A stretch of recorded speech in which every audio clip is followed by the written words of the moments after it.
মধ্যপ্রাচ্যে যুক্তরাষ্ট্রের সামরিক বাহিনীর জোরদার তৎপরতা।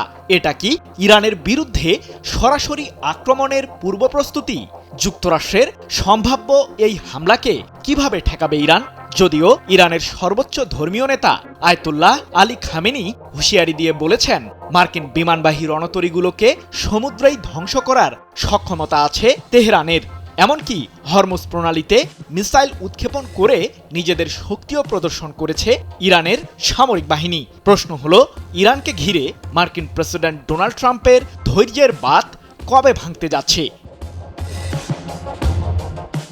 যুক্তরাষ্ট্রের বিমানবাহী রণতরী আর মধ্যপ্রাচ্যে থাকা সামরিক ঘাঁটিগুলোর বিপরীতে ইরান সাজিয়েছে এক অভেদ্য প্রতিরক্ষার ঢাল, যাকে ভেদ করা যুক্তরাষ্ট্রের পক্ষে কেবল কঠিনই হবে না, পাশাপাশি তেহরানের পাল্টা প্রতিক্রিয়ার মুখে পড়বে মার্কিন সামরিক বাহিনী, এমন দাবি সমরবিদদের। ইরানের পারমাণবিক ইস্যুতে দেশটির সাথে দর কষাকষি অব্যাহত রেখেছে যুক্তরাষ্ট্র, কিন্তু দ্বিতীয় দফায় সুইজারল্যান্ডের জেনেভা শহরে দুই পক্ষের পরোক্ষ বৈঠক অনুষ্ঠিত হলেও আসেনি কোনো শান্তির বার্তা, যার কারণে যুক্তরাষ্ট্র ও ইরানের মাঝে সম্ভাব্য যুদ্ধের শঙ্কা ক্রমেই বেড়ে চলেছে।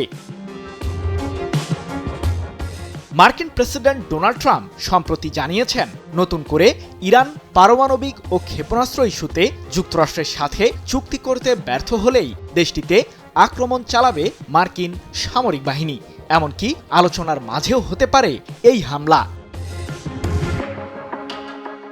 প্রশ্ন হলো, ইরান বিরোধী হামলার প্রস্তুতি কি তাহলে শেষ করেছে যুক্তরাষ্ট্র?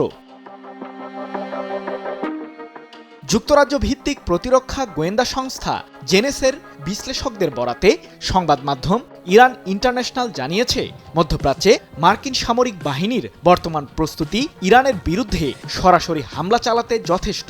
আর যুক্তরাষ্ট্রের এই ধরনের প্রস্তুতি ইঙ্গিত দেয় যে ইরান বিরোধী টেকসই অভিযানের জন্য পুরোপুরি তৈরি মার্কিন সামরিক বাহিনী। তবে ট্রাম্পের হুঙ্কারকে যে খুব একটা আমলে নেয় না ইরান, তার বাস্তব উদাহরণ সৃষ্টি করেছেন আয়াতুল্লাহ আলী খামেনি। পারস্য উপসাগরেই মার্কিন বিমানবাহী রণতরীগুলোকে ডুবিয়ে দেওয়ার জন্য শক্তিশালী অস্ত্র আছে ইরানের কাছে, এমনটি জানিয়ে খামেনি বলেছেন, যুক্তরাষ্ট্র সবসময় দাবি করে যে তাদের সামরিক বাহিনী বিশ্বের মধ্যে সবচেয়ে শক্তিধর।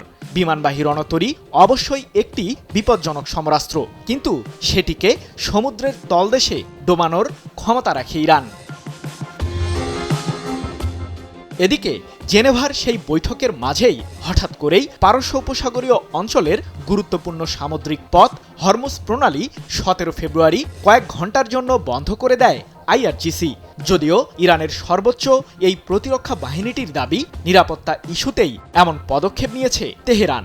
এই প্রণালী বিশ্বের সবচেয়ে গুরুত্বপূর্ণ তেল রপ্তানি রুট হিসেবে পরিচিত, যা সৌদি আরব, ইরান, ইরাক এবং সংযুক্ত আরব আমিরাতের মতো বৃহত্তম উপসাগরীয় তেল উৎপাদনকারী দেশগুলোকে ওমান উপসাগর এবং আরব সাগরের সাথে সংযুক্ত করেছে। সৃজন মাহমুদ, নিউজ 24।